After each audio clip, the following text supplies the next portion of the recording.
Olá, deixa eu lembrar aqui para vocês que no dia 3 de fevereiro é comemorado em Moçambique o Dia dos Heróis Moçambicanos. A escolha dessa data tem um motivo. No dia 3 de fevereiro de 1969, o Eduardo Mondlane foi assassinado e ele foi um dos fundadores e primeiro presidente da Frelimo, a Frente de Libertação de Moçambique. E antes de ser esse grande herói nacional, o Eduardo Mondlane ele estudou antropologia e sociologia, estudou na Universidade de Lisboa. Depois disso ele foi fazer doutorado, o Eduardo Mondlane, né, foi fazer doutorado nos Estados Unidos e teve esse importante papel crucial aí na independência de Moçambique. E é do Eduardo Mondlane um texto que eu vou falar aqui hoje para vocês, chamado A Estrutura Social, Mitos e Fatos. Um texto que, na verdade, faz parte de um capítulo de um livro do Eduardo chamado Lutar por Moçambique. Aqui no Brasil está publicado nesse livro aqui, Revolução Africana, da editora, gente, Autonomia Literária. Esse livro é uma coletânea, na verdade, de vários textos escritos, discursos desses caras, ó, a consideração, que lutaram pela independência de países africanos. Aí você tem o Amilcar Cabral, Agostinho Neto, o Samora, você tem, gente, o Eduardo Mondlane, deixa eu ver, tem mais gente aqui que eu... Frantz Fanon, todos eles aqui, o Sami Amin, que pouca gente... E o texto do Eduardo Mondlane, ele é importantíssimo porque ele vem falar sobre miscigenação, ele vai falar sobre uma coisa muito importante na política colonial portuguesa e que reverbera até os dias de hoje, que é a assimilação. E o Eduardo Mondlane, ele vai destrinchando o mito português, né? Esse mito da branquitude, de que a colonização portuguesa ela foi branda, ela foi suave, como diz Gilberto Freire, né? E aliás, o Eduardo Mondlane cita ele, né? Esse luso-tropicalismo, né? Para o Gilberto Freire, né? Os portugueses, por terem entrado em contato com diversas culturas, diversos povos, né, de diversas línguas, enfim, ele estava bem preparado para conduzir o mundo a essa harmonia racial. E que não existia no português essa coisa eurocêntrica do eu sou europeu. Para o português não, para o português ele era católico acima de tudo, né? É o primórdios lá do Deus acima de tudo, né? Fazemos tudo pela vontade de Deus. Bom, e aí o Eduardo Mondlane vai e acaba com esse mito dessa harmonia racial e vai dizer, ok, como é dividido a estrutura social em Moçambique nesse período. Você tem uma minoria, menos de 3%, de brancos. Além dos brancos, mestiços e asiáticos estão nessa minoria aí, nesse menos de 3%. Africanos sim, mas entra nessa coisa do assimilado, né? É uma galera que mora nos centros urbanos, que tem capital, mas ainda assim todo o poder político e econômico pertence aos brancos portugueses. E aí você tem outros menos de 4% que são os mestiços, que moram na periferia, tem um trabalho chamado subemprego, né? É uma galera que saiu, que rompeu com a comunidade tribal e vai trabalhar nos centros urbanos, não tem uma formação profissional, enfim, acabam se sujeitando às irregularidades do mercado, digamos assim, né? E para fechar a conta, mais de 93% são os africanos rurais, né? E aí você pensa assim, mas qual é da desigualdade racial aí? É expressivo, né, gente? O que o Eduardo Mondlane vai falar é o seguinte: existe uma base legal que vai legitimar a desigualdade social através da raça. Esses africanos rurais, por exemplo, eles vão receber uma carteira de identidade onde vai identificá-los como indígenas.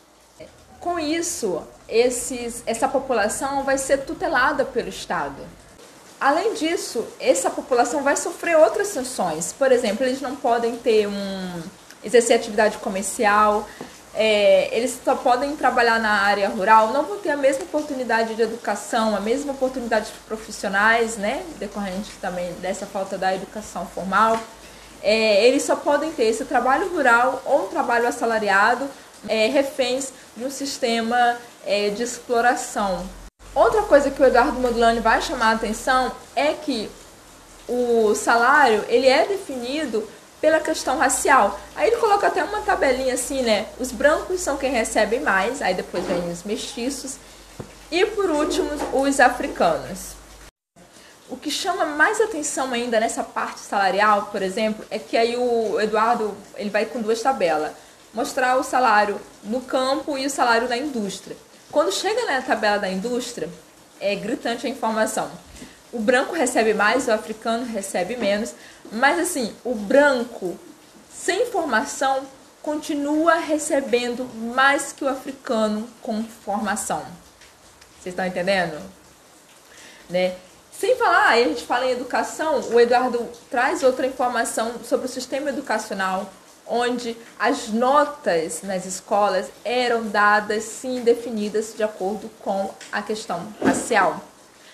Né? E existia, sim, uma combinação dos professores darem notas baixas para os africanos, né? Ou seja, eles nunca poderiam tirar notas maiores que os brancos.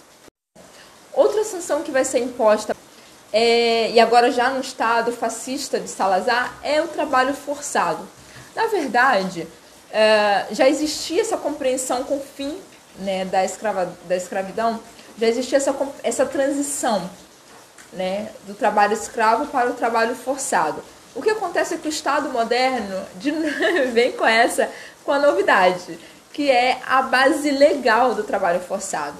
Então, os não assimilados, os africanos não assimilados, eles passavam por punições por qualquer razão, lembra até a 13ª emenda nos Estados Unidos, por qualquer razão, um não assimilado poderia ser preso, né, e condenado a trabalho forçado, por qualquer razão. Inclusive, existia, deixa eu lembrar aqui, existia uma situação do imposto, né, a obrigação fiscal. Então, se um trabalhador, pai de família, né, com salário difícil, né, de se sustentar, de se manter, simplesmente ele não pagou o imposto, não deu, era comer e viver ou pagar o imposto, né, e sucumbir. Ele é preso e ele vai trabalhar até que o seu trabalho compense o valor que ele deve no imposto. Simples assim, né? Fora isso, existia outra qualquer razão. Está escrito na lei, o Eduardo Mondlane coloca lá, a lei tal, artigo tal, lei orgânica, blá, blá, blá, é lei. Qualquer indígena, ou seja, o africano não assimilado, pode ser preso. A coisa do colorismo, né, do preto, do mestiço mais claro, enfim, isso também vai regular essa relação. Uma coisa muito interessante que o Eduardo Mondlane vai trazer é sobre a situação dos mestiços, né? Que a gente sempre coloca assim numa situação deles estarem numa situação privilegiadas, né? Afinal de contas, né, a maioria dos mestiços são filhos de pai branco, português, então eles vão frequentar, vão ter sim uma educação formal, mesmo que seja tardiamente, né? O Eduardo Mondlane vai falar que existe uma grande parcela de jovens que vão ser educados pelas mães até certa idade, depois o pai que vai cuidar da educação, entrega para a família, sei lá, em Portugal, ou até mesmo é criado ali junto com a sua família legítima, né, a família oficial. Mas sempre esse filho mestiço não está em pé de igualdade com os filhos brancos legítimos. Mas aí essa galera vai ter uma educação formal, alguns vão sim frequentar a universidade, até em Lisboa. E aí o Eduardo Mondlane fala que esse é mais um mito, né? Porque os portugueses, eles consideram o mulato uma vitória, né, da dominação portuguesa sobre a cultura indígena, né? Apesar dos portugueses dizer assim, vamos estender nossas mãos aos mulatos, sim, as ideias, a ideia é que a gente ajude eles, sim, mas espera aí, até a página 2, né? Porque os empregos mais importantes, os cargos mais elevados, continuam com os brancos. E são justamente os mulatos que vão passar por essa experiência de viver nesses dois mundos, né? O mundo do português, o mundo da sua família africana, que terão uma educação portuguesa, mas não os privilégios dessa branquitude. E são esses mestiços que já não se identificam mais com os portugueses, né, que vão puxar a luta anticolonial e o nacionalismo em Moçambique. Cara, eu fiz aqui o resumo do resumo, falei até correndo aqui, porque tem muita coisa boa nesse texto do Eduardo Mondlane. Foi um grande líder que lutou pela independência de Moçambique, tá nesse altar aí dos heróis nacionais. E tem muito mais aqui nesse livro. Tem muito mais. Mas é isso, é um livro incrível, vale muito a pena ler, gente. Para vocês conhecerem muito mais assim sobre o processo de independência de alguns países africanos, né? O que esses caras, que esses líderes estavam pensando, planejando, qual a visão de futuro deles para os seus países, né? E também para a África, né? De modo geral, porque alguns desses líderes eles vão ter essa formação pan-africanista, né? Então vale muito, é um livro muito gostoso de ler, de verdade, assim, você fica empolgada demais. Eu fiquei muito empolgada. Amei.